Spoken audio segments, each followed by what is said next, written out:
Bang and AM. Introduction. As established in his previous academic publications, Professor John MacLeod, a distinguished scholar at the Polar University in northern Norway, had recently been awarded a $100,000 research grant. His mandate: to investigate the plight of oppressed women in Southeast Asia's entertainment industry, specifically in Thailand and the Philippines. John's research project sought to expose the Western media's superficial reliance on sensationalist buzzwords like trafficking, abuse, and exploitation. Such reductive reporting, John argued in his grant proposal, completely overlooked a fundamental macroeconomic reality. For many women in underdeveloped nations, entering the entertainment industry was not forced subjugation, but a rational, entrepreneurial escape from the soul-crushing oppression of global capitalism. Without the safety net of a Scandinavian welfare state, providing for a family often fell squarely on the shoulders of dutiful daughters. To properly study this phenomenon, standard qualitative methods were insufficient. John rejected the cold, distant role of a fly-on-the-wall observer. True ethnographic understanding required complete immersion in the field. In order to truly comprehend the system of exploitation, Professor John reasoned, he had a moral and methodological duty to temporarily step into the shoes of the oppressor.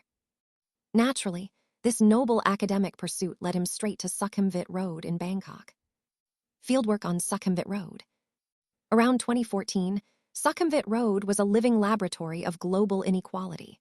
Beggars, street hawkers, and scammers lined the pavement like a scene straight out of 19th century London, as portrayed by Charles Dickens in Oliver Twist. Yet, as John noted in his field journal, this was not Victorian England. These women were not the morally condemned outcasts of George Bernard Shaw's Pygmalion. Rather, they were the modern spiritual descendants of Daniel Defoe's Moll Flanders and Roxana, sharp-witted, resourceful entrepreneurs using their personal assets to navigate a rigged global economy. It was near a makeshift street bar operated by a formidable woman named Sally that John encountered two key research participants, Bang and AM. Sally's establishment was entirely illegal and blissfully unbothered by municipal regulations. Her hostesses wore impossibly short shorts and possessed radiant, everlasting smiles. John, purely in the interest of scientific rigor and heavily compromised by several local beers, found himself succumbing to their professional charms. Suppressing a hiccup, John remembered his academic duty. "Excuse me," he announced, leaning over the plastic table. "Would you two be willing to act as key informants for a university research project? We can conduct in-depth, intimate interviews back at my suite at the Landmark Hotel nearby. Naturally, the research fund will compensate you with a stipend of 8,000 baht." Bang blinked, sizing him up with practiced efficiency. "You talk too much, Tirak. Research mean boom boom, ka?" Tirak is a Thai term of endearment meaning darling or sweetheart. Ka is a polite particle used by women at the end of sentences in Thai. "Well," Professor John replied smoothly, "I suppose you refer to intimate physical intercourse. From a purely epistemological standpoint, achieving physical alignment often helps researcher and participant get on the exact same wavelength." Bang didn't know what the hell John was talking about, but she grinned widely. "Oh ho, sounds so high class. Okay, I go with you. You handsome, heart-good Farang na." Farang is the Thai word for a Western foreigner. "I am flexible regarding methodology," John added hastily. "We can explore alternative pathways of intimate embrace, something more focused on tactile therapy." "Penangai," Bang tilted her head, confused. "What you mean, Papa? You mean happy ending massage, Mai?" "Penangai means what is it? Or what do you mean?" In Thai, Mai is a question particle meaning or not, or simply used to form a question. "Precisely," John beamed. "I notice you have remarkably small, nimble hands." Data collection. Sitting in the humid night air, John attempted to execute his structured interview protocol. "From a socioeconomic perspective, what primary factors motivated your entry into this sector?" he asked naively. Or put more simply, why do you work as a hostess on Sukhumvit Road? Bang shrugged, nursing her drink. "My papa die already, drink too much lao. Mama half new boyfriend, useless, no good. I want buy big house for family in Isan, cost 1 million baht. But now I need 100,000 baht fast, ka." Lao is a strong home-brewed rice spirit widely consumed in rural Thailand and Laos. Isan is the northeastern region of Thailand, known for being one of the country's poorest areas and a major source of women working in Bangkok's entertainment industry. John's academic heart melted. Well, I can certainly accelerate your short-term financial targets. If our field session goes well, I shall allocate 20,000 baht directly from the Polar University research budget. Bang's eyes went wide. Up to you 20,000 baht. Ayao, you so generous, handsome professor. Sui Mok so sanak tonight. Ayao is a Thai exclamation of surprise. Sui Mok means very beautiful or very good-looking. Sanak means fun in Thai. Back in the air-conditioned sanctuary of the Landmark Suite, the qualitative research commenced. Bang and AM approached what John grandly referred to in his internal monologue as his middle leg, with a level of delicate reverence usually reserved for religious relics or minor saints. Details of the night were somewhat hazy, a fog induced by jet lag, humidity, and excessive Singha beer, but John was confident that groundbreaking ethnographic data was being gathered. The day after, by 4 o'clock the following afternoon, the research session was winding down. John had awakened AM, encouraging her to continue practicing her manual manipulation techniques in a desperate bid to rouse his little general, who had been asleep on duty and standing at ease for far too long. Bang provided auxiliary support from the rear, gently massaging his family jewels as though polishing a pair of priceless rubies destined for the British crown jewels. Reflecting on the scene, John felt a fleeting blush of academic embarrassment. It was, he admitted, behavior slightly beneath the dignity of a former academic stallion. Yet another, more pragmatic side of his brain took over. As the years rolled by and his stallion days inevitably yielded to pony days, perhaps Bang and M could be retained on a permanent grant as personal geriatric nurses. There was no reason why advancing age should entirely deprive a Scandinavian scholar of specialized physical therapy. Flashback. In his younger days, John had driven a medical transport vehicle for elderly patients, and one profound clinical observation had stayed with him ever since. An aging gentleman might lose his teeth, his hearing, his mobility, and his short-term memory, but two human faculties remained indestructible. First, the capacity to talk utter nonsense from sunrise to sunset with supreme confidence, something which has been evidenced by various senile U.S. presidents over the last 40 years. Second, an unyielding interest in the female posterior and venous mound, something which has also been evidenced by U.S. presidents of advanced age who have announced, "They like it when you grab or pinch it." The nurses John spoke to at the time corroborated this evidence, saying, "It's not wise to turn your back on these senile old goats, as they will often pinch your behind." Their John Thomases, as D.H. Lawrence might have phrased it, may have retired from active military duty decades prior, but the imagination remained fully deployed. Like the aging libertines of the Marquis de Sade or the rock stars of the 1970s, they simply couldn't get no satisfaction, yet they never stopped trying. The final note. By the time the sun began to set over Bangkok, Bang and AM announced it was time to depart. Before leaving, they insisted on ordering a lavish final meal through hotel room service to celebrate the completion of the study.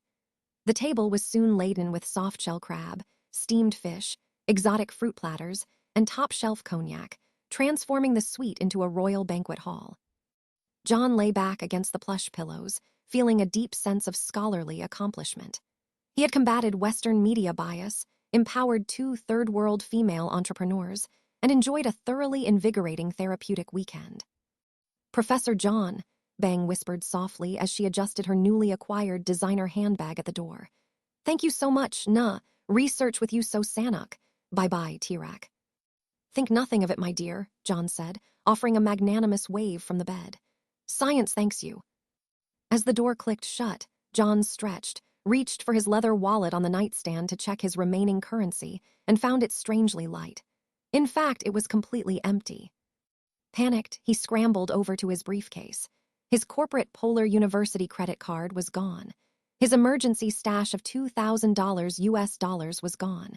Even his custom-engraved silver Parker pen was nowhere to be found. Sinking onto the edge of the bed, his eye caught a small, handwritten note propped up against the room service bill, which had been charged directly to his room, alongside charges for the hotel's premium minibar and a 5,000 baht spa package.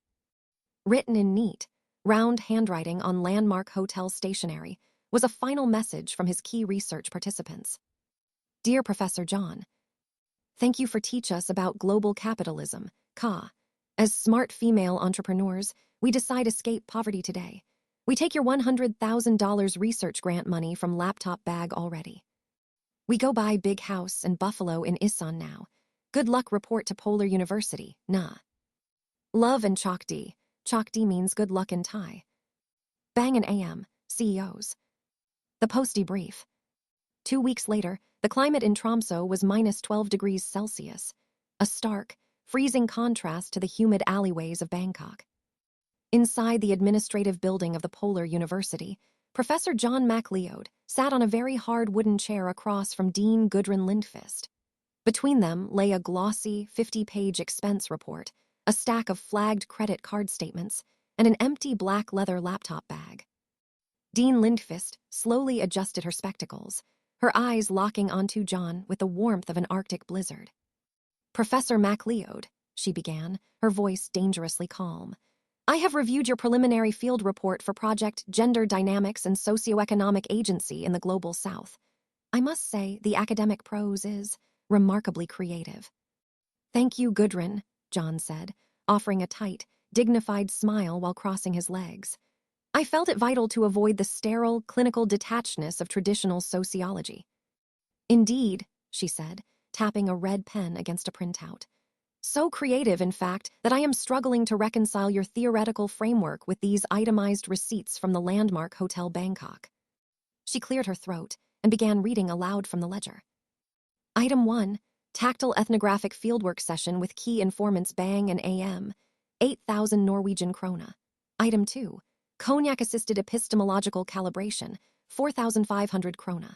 Item 3, Emergency Socioeconomic Empowerment Transfer, 25,000 US dollars, drawn directly from the university's primary research grant account. Ah, John said smoothly, raising a finger. A necessary capital outlay, Gudrun.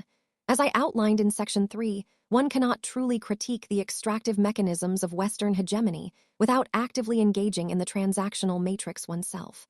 To observe exploitation, one must temporarily assume the persona of the bourgeois oppressor. You spent $90,000 of state research money in 3 days, John. Dean Lindqvist slammed her hands on the desk.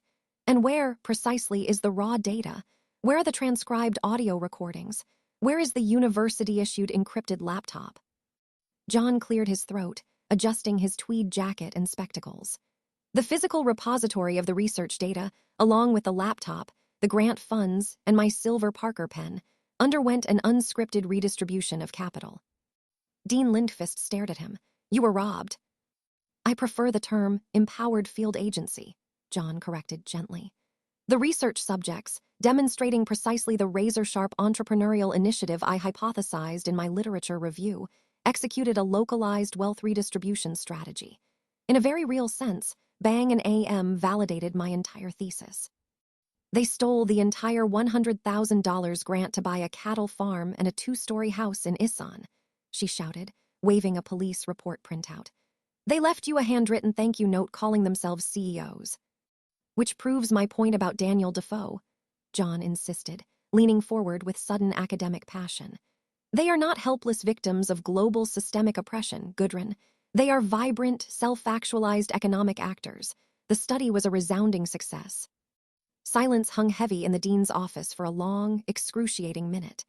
Dean Lindqvist rubbed her temples, looking as though she were contemplating an early retirement to Spain. In fact, she had gone online and was now learning Spanish through an AA-powered language app downloaded to her iPhone. Professor MacLeod, she said quietly, picking up her phone, you have 2 choices.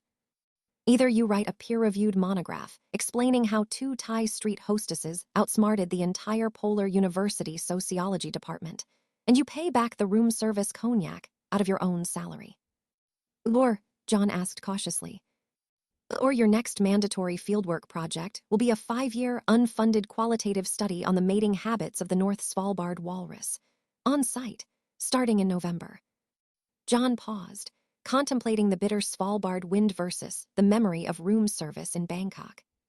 I shall begin drafting the monograph immediately, John said with deep scholarly conviction. And I believe I will title it, The Isan Experiment, How Global Capitalism Reinvests in the Rural Sector.